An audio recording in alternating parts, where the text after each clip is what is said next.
Now, that does not mean that you as a little human cannot manipulate reality. You can. You can manipulate reality to certain degrees.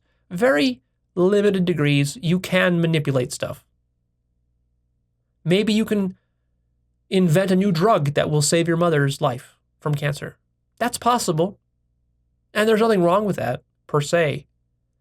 But remember that even if you cure your mother's cancer, that's not going to be none of your problems. That's just like one obstacle that you've dodged as a hummingbird within this giant hurricane that is constantly, endlessly swirling, and it's never going to end. So you save your mother's life, okay, fine, but then you got to go deal with some other bullshit the next day that you won't be able to manipulate your way out of.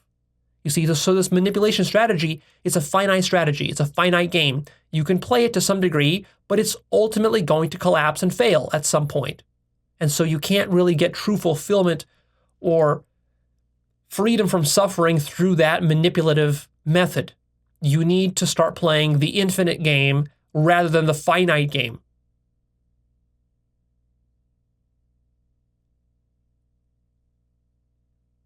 And then your actions become less manipulations and more just expressions of God's intelligence, goodness, love, and will.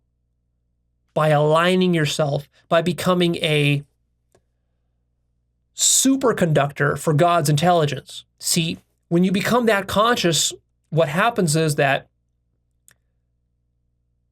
you enter into this supernatural flow state where you are flowing with God's intelligence, you're flowing with the entire universe, and then all of your actions just automatically become imbued with the highest intelligence and the highest love and the highest goodness.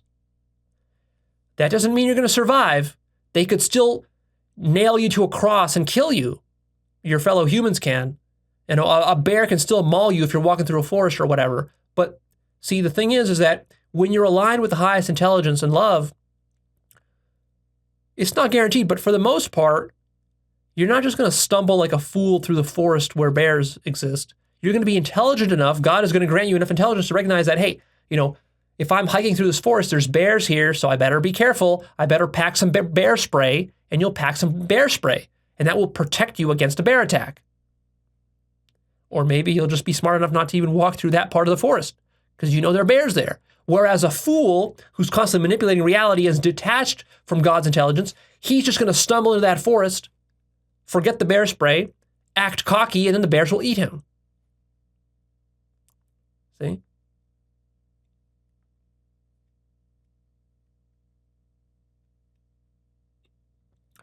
So the whole point of spiritual work is to empty yourself of ego and raise your consciousness so much that you become an ever better vessel or superconductor for God's intelligence. And then that acts through you, and that is what runs the show. That is what makes all the decisions. You don't need to sit and rack your ego mind over every decision anymore. You can act with a certain flow, with a certain effortlessness, because you know there's a higher force guiding you. And this higher force is not just some woo-woo bullshit. It is what you are. You are guiding yourself. It's not even God that's guiding you. You just are the whole universe flowing as God, as yourself, your higher self. And then life just magically seems to click and to work.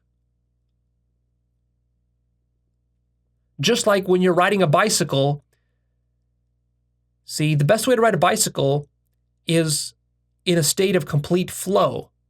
You're flowing, you're pedaling, you're balancing, you're turning the wheel, you're hitting the brakes at just the right times, you're switching the gears, and you're doing it all without a lot of deliberation. You're not sitting there racking your brain about, should I balance 1 inch to the left or to the right in order to keep riding this bicycle? No, you're flowing on the bicycle. You've mastered the bicycle. You're part of the bicycle. It's like you and the bicycle are one. And not just you and the bicycle, but you, the bicycle, the road you're driving on, all the obstacles in front of you, all of it is just one gestalt, and it's all just one flow, and it's working perfectly when it's working. But if you're first learning how to ride a bicycle, you're going to be rusty at it, And you're going to have to think about it more deliberately, and you have to rationally tell yourself, which way to turn and things how to do. And that's going to be clunky. It's clunky. It doesn't look smooth. It's not mastery because you're not in flow with it yet. It takes a lot of practice. It also takes getting out of your own way. Because see, if you're so afraid of riding a bicycle that every time you get on a bicycle, you keep thinking about how you're going to die on this bicycle, if that's your mind state, you're not going to become a great bicyclist because your fear will cause an interference pattern. You'll be getting in your own way because rather than freeing up space in your mind just to flow and to be relaxed, you're going to be in this tense, neurotic state, this paranoid state, always thinking about how you're going to crash and kill yourself around the next turn. And that's going to make your whole bicycling or career a grind and an ordeal. You see?